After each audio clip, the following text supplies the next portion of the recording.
지금 21세기에서 보면 인디언의 사상이 올바른가? 이 글은 들소와 천막이 사라진 북아메리카 대지에서 울려 퍼졌던 인디언들의 영혼과 지혜가 담긴 목소리다.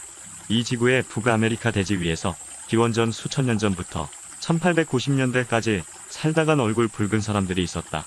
그들은 자연은 개인이 소유할 수 없는 것이고 모두가 공유하는 조화로운 대상으로 여기는 사람들이었다. 세상은 그들을 최초의 생태주의자, 환경론자인 아메리카 인디언이라고 부른다. 그들은 모든 생명 가진 것들과 조화롭게 사는 법을 아는 자연의 형제들이었으며 생의 아름다움을 노래한 시인들이었다. 자신들을 말살시키려는 문명의 거대한 폭력 앞에서도 어머니인 대지를 먼저 생각했고 사물의 본성을 알아 그것으로부터 음식과 옷, 약과 도구를 얻어낸 현자들이었다.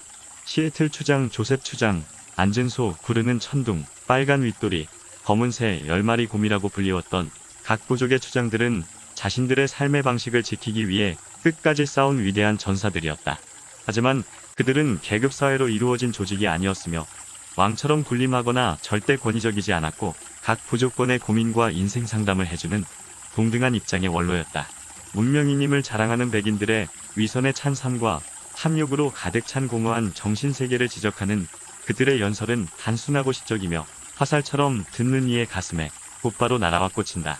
자신들의 세계와 생명의 근원인 대지가 백인들에 의해 여지없이 파괴되는 것을 지켜보던 인디언들의 슬픔과 지혜, 그리고 비굴하지 않은 당당한 종말이 그대로 녹아있다. 아메리카 인디언의 오랜 침묵의 목소리는 대지 그 자신의 목소리다. 그것은 우리의 삶이 자연성을 회복하는데 필요한 약과 같다. 우리는 그것을 단순한 외침이 아니라 우리가 잃어버린 삶의 방식으로 이해해야 한다. 그들의 오래된 지혜의 목소리가 다시금 세상에 울려 퍼지고 있다. 바람이 자유롭게 불고 햇빛을 가로막을 것이 아무것도 없는 드넓은 평원에서 나는 태어났다. 들소 가죽으로 만든 인디언 천막이 나의 집이었다. 첫 숨을 들이쉬는 그 순간부터 죽음의 마지막 숨을 내뱉는 순간까지 우리 인디언은 자연과 함께 하나된 삶을 살았다. 우리는 대지의 일부분이며 대지는 우리의 일부분이었다. 천막을 열고 밖으로 나가면 언제나 신비가 우리를 맞이했다. 세상은 경이로움으로 넘쳐나고 대지 전체가 곧 학교이며 교회였다. 우리의 삶 속에는 단 하나의 의무만이 있었다. 그것은 기도의 의무였다. 기도는 눈에 보이지 않는 영원한 존재를 날마다 새롭게 느끼기 위한 방법이었다. 아침마다 우리는 물가로 나가 몸을 정결하게 씻고 떠오르는 태양 앞에 마주섰다. 새롭고 부드러운 대지, 그 위대한 침묵 앞에 홀로 서 있었다. 우리 얼굴 붉은 사람들에게 종교는 홀로 있음과 침묵 속에서 이루어지는 신성한 것이었다. 우리는 우리를 구원해줄 메시아를 기다리지 않았다. 우리에게는 구세주가 필요 없었다. 이 대지 위에서 우리는 언제나 행복했다. 인디언 아이는 때가 되면 혼자서 멀리 산꼭대기로 올라가 하루나 이틀 동안 금식을 행하며 위대한 신비의 힘 앞에 자신을 내맡기곤 했다. 삶의 근본이 모든 생명을 에워싼 위대한 신비를 사랑하고 자연을 사랑하고 사람과 대지를 사랑하는 데 있음을 우리는 배웠다. 삶에서 우리는 다른 것을 추구하지 않았다. 물질이나 소유는 우리가 쫓아다니는 것들이 아니었다. 자연 속에서 우리 자신을 돌아보며 마음을 침묵과 빛으로 채우는 일을 신성하게 여겼다. 이 대지가 조상으로부터 물려받은 것이 아니라 우리의 다음 세대들에게서 잠시 빌린 것임을 우리는 잊지 않았다. 그래서 그것을 소중히 다뤄 다음 세대에게 돌려줘야 한다는 것을 천명으로 여겼으며 또한 자연을 완성된 아름다움으로 여겼으며 그것을 파괴하는 것을 신에 대한 모독이라고 생각했다. 그 대신 우리는 늘 고마움을 전하며 살았다. 밤과 낮을 쉬지 않고 운항하는 어머니인 대지에게, 우리의 숨결이 되어주고 새의 날개를 지탱해주는 공기에게, 자연의 비밀과 자유를 일깨워주는 우리의 형제 자매인 동물들에게, 가다서다를 반복하며 바다를 향해 유유히 흘러가는 순결한 물에게, 우리를 잠에서 깨어나게 하는 태양에게, 그리고 이 지구상에 존재하는 모든 것이 연결되어 있다는 진리를 알고 있었으므로 어느 것 하나 소홀히 다루지 않았다. 산행을 하며 약초를 캘 때도 처음 만나는 것은 캐지 않았다. 우리는 그것을 할아버지 약초로 여겼으며 그에게 선물을 바치고 허락을 구한 뒤 다른 약초를 찾아 나섰다.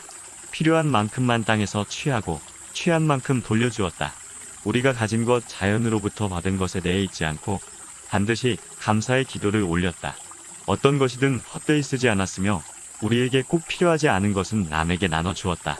우리가 사냥을 할 때도 우리의 화살이 사슴을 죽이는 것이 아니었다. 화살이 아무리 강하다 해도 그 사슴을 죽이는 것은 자연이었다. 어렸을 때 나는 부족의 어른과 함께 산길을 걷다가 지팡이가 필요해 작은 나뭇가지 하나를 꺾었다. 새로운 지팡이를 들고 자랑스럽게 걷고 있는 나를 보고 부족의 어른은 내가 올바른 방법으로 그것을 손에 넣었는가를 물었다. 나무에게 허락을 구했는가? 꼭 필요한 만큼만 잘랐는가? 나무에게 선물을 바쳐 감사의 표시를 했는가? 내가 그냥 나뭇가지를 잘랐을 뿐이라고 대답하자 그 어른은 나를 데리고 나무에게로 가서 가지가 잘라진 부분을 만지게 했다. 그리고 무엇을 느끼느냐고 물었다. 내가 축축한 것이 느껴진다고 하자 그는 말했다. 그것은 나무가 울고 있기 때문이라고. 그러면서 그는 자연에게서 무엇을 취할 때는 반드시 그 주인에게 허락을 구해야 한다고 일깨웠다. 우리는 가난하지만 풍요로웠다. 소유는 죄를 짓는 일이라고 생각했다.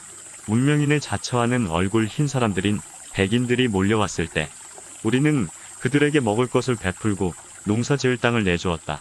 그러자 그들은 땅의 울타리를 둘러치고 그곳을 자신들의 것이라 주장했다. 그리고 언제나 땅을 더 내놓으라는 말만 되풀이했다. 땅은 누구도 소유할 수 없는 것이다. 땅은 우리의 어머니나 마찬가지이기 때문이다. 대지인 어머니는 자신의 자식들인 동물과 새, 물고기, 그리고 모든 인간을 똑같이 먹여 살린다. 하지만 얼굴 흰 사람들인 백인들은 뭐든지 금을 긋고 그것들이 오직 자신의 것이라고 말했다. 우리는 그것을 이해할 수 없었다. 그들은 자연을 길들여지지 않은 야생의 세계로 여기고 우리를 야만인이라 불렀다. 하지만 우리에게 야생이란 없었다. 우리에겐 다만 자유가 있었을 뿐이다. 자연은 질서에 순종하지만 문명은 그 질서를 깨려고 노력한다. 자연은 순하고 부드러우며 생명력으로 넘치는 곳이다. 자연과 가까이 하는 사람은 결코 공격적이지 않다. 공격적인 것은 지나친 욕망을 불러일으키는 도시 문명에서나 일어나는 일이다. 자연 속에서는 필요 이상의 욕망이란 없다. 우리 인디언은 위대한 신비가 만들어 놓은 대로 세상에 있는 것에 만족하고 손대지 않았다. 하지만 백인들은 달랐다. 그들은 자신들의 마음에 들지 않으면 강이나 산을 마구 파헤쳐 버리기 시작했다. 그들은 그것을 창조라고 부르지만 우리의 눈에는 철없는 파괴로 보일 뿐이다. 무엇보다 우리 인디언들은 문자가 아니라 가슴에서 나오는 말을 더 신뢰했다. 얼굴 흰 사람들과 조약을 맺는 자리에서도 우리는 가슴에 담긴 말을 곧바로 말할 줄 알았다. 우리는 본질을 피해 말을 빙빙 돌리는 것을 매우 싫어했으며 얼굴 흰 사람들의 그런 태도를 자주 나무랐다. 문명은 밀물과 같은 것이고 자연에 기대어 살던 우리 얼굴 붉은 사람들은 썰물처럼 뒷걸음질 쳐야만 했다. 자유로이 대지를 여행하던 인디언들은 좁은 울타리에 갇히거나 어둠 속으로 사라져야만 했다. 하지만 언제까지나 우리의 영혼은 이 대지와 하나가 되어 살아있을 것이다.